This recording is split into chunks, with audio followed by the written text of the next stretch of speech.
4.15 총선 당선인 연속 대담 이어가겠습니다.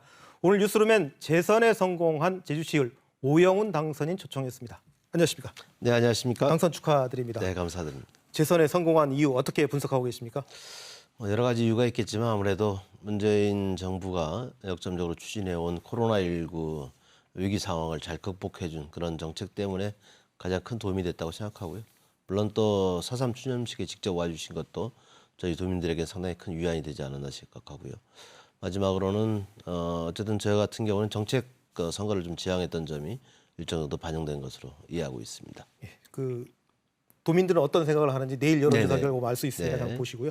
자, 4년 전에는 어쨌든 부상일 후보하고 불과 네. 3% 차이였죠. 치열한 그렇죠. 경쟁을 벌였는데 이번에는 표 차이가 꽤 컸습니다. 네네. 이 부상일 후보가 다시 만나게 됐는데 이게 좀 불편한 점은 없으셨나요? 어쨌든 뭐 겨뤄봤기 때문에 좀 다소 상대방의 약점도 알고 불편했다기보다는 있었고요. 또 제가 이제 4년 동안 의정 활동을 했었기 때문에 네. 그 평가를 받는다는 심정으로 유권자분들에게 다가섰고 그 평가를 제대로 받겠다고 한 측면이 좀 주요했던 것 같습니다. 그 선거 기간 중에 좀 네. 고발이 아주 난무했습니다. 대표적인 게 부상일 후보가 과거 당선인이 석사 논문 관련해서 네네. 표절하지 않았고 직접 썼다. 이 발언이 허위 사실이다. 이렇게 검찰에 네. 고발했는데 그 민주당 도당에서도 맞고발도 했고. 네네네. 혹시 민주당 도당에서 뭐 고발을 취할 그런 계획은 없습니까? 지금 여러 가지 전체적인 상황을 지금 보고 있고요. 그리고 지금 통합당에서도 이제 또 고발한 내용들이 있기 때문에 네. 각 도당 차원에서 그런 좀 논의가 좀 이루어지고 화합의 어떤 분위기를 만들어 나가는 또 협치를 또 요구하는 목소리도 있기 때문에 그러한 부분들 좀 고려하고 있다는 점 말씀드리겠습니다. 허위 사실이라고 주장한 부분에 대해서 어떻게 설명하시겠습니까? 허위 사실이라고 저는 볼 수 없다고 보고요. 허위 사실이라고 볼 수 없기 때문에 그리고 연구윤리 지침을 어긴 것이나 그런 내용이 아니고 17년 전 문제 그리고 또 제가 뭐 다른 여러 가지 프로그램을 통해서 검색 설정의 이제 문제이기 때문에 그 부분은 어느 누가 보더라도 문제가 없다라고 저는 생각을 합니다.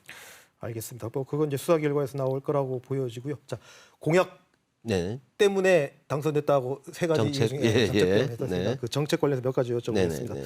자, 21대 20대 국회 어쨌든 한 네네. 달 정도 남아 있습니다. 예, 예. 이번 마지막 임시국회에서 4.3 특별법 통과할 가능성이 있을까요?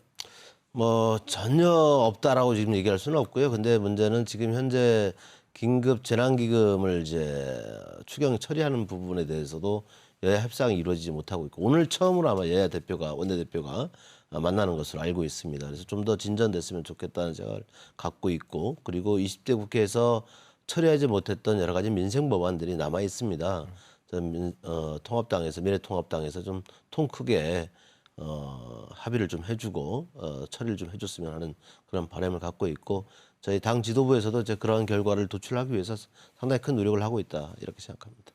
지난번 4.3 유령제 때 네. 참석했던 심재철 원내대표가 사실 네. 통상적으로 정치인들이란 게 이런 물어보면 네네. 그냥 뭐 일반론으로 대답할 수도 있었는데 네. 20대 국회 마지막 임시회에서 통과할 수 있지 않느냐라는 네. 기자들의 질문에 대해서 선거 때 바쁜데 뭐 이런 식의 좀 약간 적극적이지 않은 발언을 했거든요. 그때 가봐야 안다 뭐 네, 이런 뉘앙스로 말씀하셨던 걸로 기억하는데 다행스러웠던 거는 뭐 당시 이제 총선 공약으로 미래통합당의 공약으로 4.3의 완전한 해결이라고 표현을 들어가 했기 때문에 있으니까요. 예. 저는 뭐 좀 기대를 하고 있다는 말씀입니다. 만약에 혹시 이번 네네. 20대 국회에서 통과하지 못하면 네. 21대 국회에서 다시 재발의하실 계획인가요?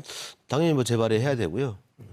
만약에 재발의한다면 네. 어떤 뭐 내용을 다시 보완하실 건가요? 아니면 어떤 내용을 계획이 저는 있으신가요? 부분적으로 보완해야 된다고 어떤 부분이 생각합니다. 추가되겠습니까? 물론 가장 큰 골격은 이제 배보상에 근거하고 불법 군사재판의 무효화 근거 조항을 마련하는 것인데 이번에 대통령께서도 언급을 하셨습니다마는 저는 진상조사 보고서 추가 진상 보고를 이제 했지 않습니까? 네.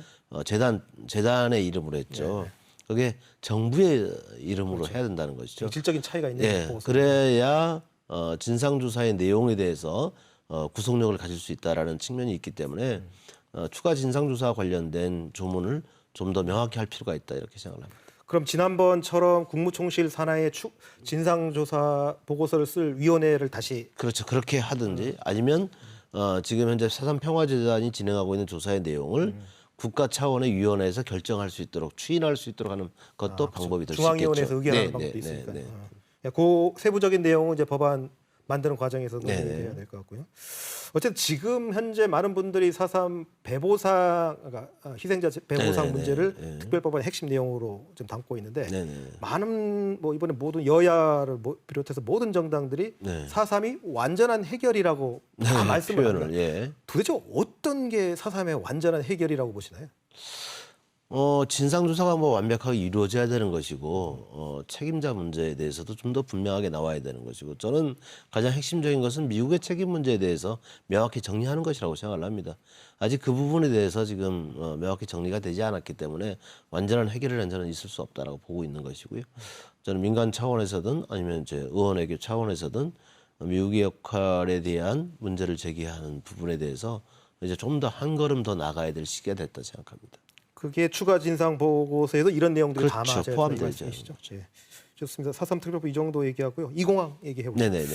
자, 지금 제주도와 도의회가 이공항 갈등 해소를 위해서 합동 토론회를 조만간 열 것 같습니다. 네네네. 근데 국회의원 입장에서 이게 네. 도의회만 이런 어려운 주제를 좀 맡겨놓고 방관하는 거 아니냐라는 비판이 나올 수도 뭐 있거든요. 그럴 수 있다고 네. 봅니다. 그런데 저는 당정 협의 결과에 따라서 저는 그 취지에 의해서 진행되고 있는 상황이라고 보고요. 그 취지의 내용 중에 핵심은 뭐냐면 도민 의견 수렴을 한 결과를 국토교통부에 제시하게 되면 정책 결정에 최대한 반영한다라고 되어 있습니다. 네. 그런데 지금 원희룡 지사가 저희 도민의 의견을 수렴하는 내용에 대해서 지금 입장을 바꿨기 때문에 네. 저희도 의회가 진행하고 있는 갈등해소 특별위원회의 활동 내용에 대해서 존중하고 그 구체적인 내용을 지금 마련하겠다고 지금 하고 있는 거 예, 하고 아니겠습니까? 있죠. 그런 활동에서 저는 존중해야 된다고 보는 것이고 그런 과정이 진행되고 나서 다시 당정의 또는 내지는 국토교통부가 결정해 나가는데 국회의원들이 정확히 더 역할을 해야 되겠죠.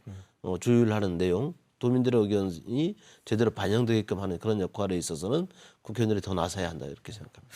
도의회 갈등 해소 특위에서 어떤 합의된 의견이 나오면 참 좋겠지만 네네. 문제는 그 특위에서 별다른 성과를 내지 못할 가능성도 있고요. 네네. 이런 경우를 대비해서 지난주에 이 자리에 송재호 당선인이 와가지고 네네. 이런 말씀을 하셨어요. 네. 총리실 산하에 중앙부처, 제주도, 도의회, 국회 상임위 등으로 구성된 검토위를 설치하는 게 어떤지를 생각하고 있다 했는데 요 방안은 당선인끼리 다 협의된 내용입니다. 아닙니다. 그 부분은 약간 좀 차이가 있다고 생각하고요. 고시가 이루어진 이후의 문제라면 저는 송재호 당선인의 주장도 일리가 있다고 생각을 합니다. 그렇지만 지금은 고시가 이루어지지 않은 상황이기 때문에 국토교통부가 결정하죠. 즉 고시가 이루어졌다는 것은 국토교통부는 결정이 끝났고 다른 부처 간의 이해관계가 있기 때문에 조정이 필요하다 했을 때 총리실이 움직일 수 있는 거죠. 지금은 국토교통부가 결정해야 될 단계지 않습니까? 아직 그 단계까지 안 갔다는 것이죠. 저는 약간의 좀 상황을 좀 다르게 보고 있다. 그 말씀은 총리실이 움직이는 건 국토부가 이 공항을 고시한 다음일 수도 있다. 그러니까 그 얘기는 고시 전에 갈등 해소 방안이 나올 수도 있다. 저는 그리고 그렇게 거기에 생각합니다. 초점을 맞춰서 네, 진행하겠다는 네, 말씀으로 네. 이해하면 되겠네요. 네. 그런데 찬성하는 주민 입장에서 보면 또 네네. 좀 결정되고 좀 가지 왜 자꾸 이런 식으로 질질 끄냐라고 분명히 말씀하실 수 있거든요. 물론 그분들은 그런 또 어떻게 주장이 나올 수 생각하시겠습니까? 있다고 보는데 어떤 중대한 제주도 미래와 관련돼서 중대한 의사결정을 하는데 도민 의견을 수렴해서 결정하는 게 가장 합리적이겠죠. 그리고 또 우리가 이미 강정 해군기지와 관련해서 희생이 또 너무 컸고 또 많은 아픔이 이제 있었기 때문에 더 이상 그런 갈등이 재현돼서는 안 된다는 이런 부분에서 또 도민 여러분들께서 많이 또 수긍하고 계시라고 봅니다. 그렇지만 일단 의견 수렴이 돼서 결정되어지게 되면 신속하게 정리돼야 될 필요가 있다 이렇게 말씀드리겠습니다. 알겠습니다. 한번 기대해 보겠습니다. 네, 다음 주제 또 다른 대규모 개발 사업이죠. 네네. 신항만. 네. 요거에 대해서 저희들이 선거 기간에 여쭤봤는데 물류 체제 개편에 초점을 맞춘다면 네네. 찬성한다 이런 네네. 단서를 달긴 예, 했지만 예. 찬성 입장을 밝히셨습니다. 네네. 근데 이게 네네. 아직 반대 입장이 명확히 드러나지 않은 상태에서 네네. 너무 성급하게 찬성 입장을 밝히신 건 아닌가요? 아니 뭐 이미 해양수산부가 2019년 8월에 발표를 한 내용이고요. 그 발표하기 과정에서는 주민동의 절차를 이미 밟은 겁니다. 그 과정에서 예를 들어서 시민사회 단체라든가 아니면 또 환경단체라든가 이런 관련 단체에서 또 반대 입장을 표명을 했다면 아마 또 다르게 흐름이 형성될 수 있었겠지만 그 해양수산부가 발표하기 전까지는 그런 내용이 없었다는 점을 제가 확인하고 있고 근데 제가 바라보고 있는 문제는 크루즈 선석 확보 위주의 신항만 개발이 과연 의미가 있겠냐 하는데 저는 본질적으로 문제 제기를 하고 있는 것이고 예. 제주도가 수도권의 소비자 물가보다 상당히 물가 수준이 높은데 이것을 내리기 위한 근본적 고민이 들어가 있어야 한다. 그 항만 계획에. 그래서 저는 제주항이라든가 제주 외항, 제주 신항에 대한 항만 재배치 계획이 들어가야 되는 것이고 그리고 그 전제에는 저는 화물 선석 확보가 필수적이다. 그래서 표준화된 국제 컨테이너를 할 수 있는 운반할 수 있는 이런 시스템이 갖춰지지 않게 되면 저는 제주 신항만 무의미하다고 보는 것이기 때문에 물류체계 혁신을 위해서 관련 TF도 지금 이미 구성해서 움직이고 있기 때문에 그런 TF 활동이 좀 더 진전되게 되면 그런 구상의 내용들을 도민 여러분께 좀 밝혀드리면서 공감대를 이루어 나갈 생각입니다. 알겠습니다. 제가 이 질문을 드린 이유는 네네. 저는 이 문제도 결국 2공항처럼 나중에 정책 결정 구체화됐을 경우에 좀 갈등 사안으로 번지지 않을까라는 우려 때문에 말씀드린 거고요. 네네네. 어쨌든 그때 다시 논의해 보도록 하고요. 그 물류 체계 문제에 대해서 사실 도민들이 아주 피부에 와닿는 아주 심각한 네네네. 문제입니다. 특히 공약 중에 이번에 택배비 반값 네네네. 상당히 이번 저희들 여론조사에서도 도민들이 관심을 갖는 공약으로 네, 나타났거든요. 네. 근데 혹시 이거 네. 빌공짜 공약이 되지는 않겠죠? 어쨌든 법적으로 해결이 가능한 부분이 있다는 걸 제가 확인했던 것이고요. 예. 화물자동차 운수사업법 이제 개정을 하게 되면 어떤 부분을 개정하느냐면 실제 지금 이 택배 회사들이 얘기하는 것은 제주의 섬에 오는 과정에서 비용이 더 많이 든다는 거 아닙니까? 예, 그렇죠. 근데 실제 비용이 얼마 더 드냐 이거를 얘기를 해달라는 겁니다. 그럼 실제 드는 비용만큼에 대해서는 국가나 지방 정부가 비용을 부담할 테니 그럼 똑같이 할 수 있는 거 아닙니까? 근데 그거를 이제 아직 공개를 하고 있지 않은 것이기 때문에 공개할 수 있는 법적 근거 조항을 마련하겠다는 것이 저의 생각입니다. 저희들이 앞으로 국회의원 네네. 임기 내에 네네. 정기적으로 저희들이 검증을 체크하시겠죠. 하겠습니다. 정기적으로 예, 예. 체크할 네. 테니까 한번 이 공약 제대로 지키는 네네. 잘 지켜보겠습니다. 다른 공약도 함께 짚어보죠. 네. 이번 총선에서 청년 공약 꽤 많이 내세우셨더라고요. 네네네. 그중에 출신학교 차별 금지법 네네네. 어제 지난번에도 했는데 실패했던 거고 쉽지 않은 공약이긴 분명합니다. 우리 국가 현실이 쉽지는 않은 거 물론 같은데 그렇겠죠. 이번에는 성공할 수 있는 뭐 전략 전술 갖고 계십니까? 뭐 쉽지 않지만 포기할 수 없는 정책이고요. 네.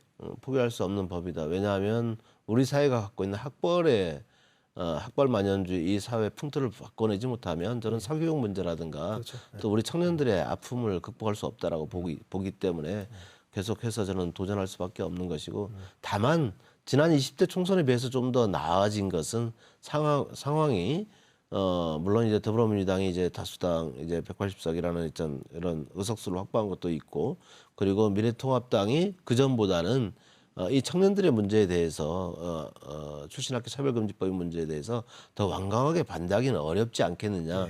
지금 이 코로나19 사태로 우리 청년들의 어려움은 더욱더 가중될 것이 뻔한데 이런 상황을 계속 방치만 하기는 어려울 것이다. 물론 또 저 입장에서는 이 법의 어떤 통과를 위한 그런 당위성에 대해서 좀 더 노력을 해야 되겠지만 사회적 분위기가 좀 더 형성되지 않을까 기대하고 있습니다. 알겠습니다. 이 공약도 저희들이 체크 포인트로 그렇게 놔두겠습니다. 해주십시오. 질문 드릴 게 좀 몇 가지 더 있는데 시간 관계에서 마지막 질문이 될 것 같습니다. 네네. 기초자치단체 문제에 대해서 좀 네네. 깊게 논의를 하고 싶은데 질문을 드리고 싶은데 네네네. 시간 관계에서 이 질문 하나 드리죠. 오늘 제주시청사 신축하겠다고 네네네. 행안부로부터 조건부 네. 통과받았다고 제주시에서 보도자료를 냈습니다. 네네네. 이 시청사 신축 계속합니까? 어떻게 해야 되나요? 저는 한번 진단을 해볼 필요가 있다고 생각을 합니다. 그래서 행정계층구조 개편 문제에 대해서 저는 당선자들끼리 그리고 또 저희 돈의 다양한 정치 세력들하고 이 문제에 대해서 좀 논의해볼 필요가 있다. 그리고 시간이 좀 저는 여유가 있다고 보기 때문에 올해 내로 그런 행정체제 개편의 방향에 대해서만큼이라도 공감대가 형성되어진다면 새롭게 논의할 수 있지 않을까 생각합니다. 결국 시청사 신축 문제는 기초단체 문제와 같이 저는 맞물려 있는 거 아니겠습니까? 서두를 필요 없다 생각합니다. 자, 마지막으로 유권자들에게 한 말씀 해주시죠. 네. 시민 여러분 그리고 유권자 여러분 이번 4.15 총선에서 저는 과분한 사랑을 받았다고 생각합니다. 여러분께 받은 이 과분한 사랑 대한민국의 발전과 그리고 제주의 미래를 위해서 더 열심히 뛰겠다는 말씀 드리겠습니다. 감사합니다. 예, 다시 한번 도민들의 선택을 받은 만큼 앞으로 활동을 한번 기대해 보겠습니다. 21대 국회에서도 든든한 제주의 대표 국회의원이 되시길 한번 기대해 보겠습니다. 오늘 참여해 주셔서 감사합니다. 감사합니다. 자, 내일은 서귀포시 위성권 당선인과 함께하겠습니다.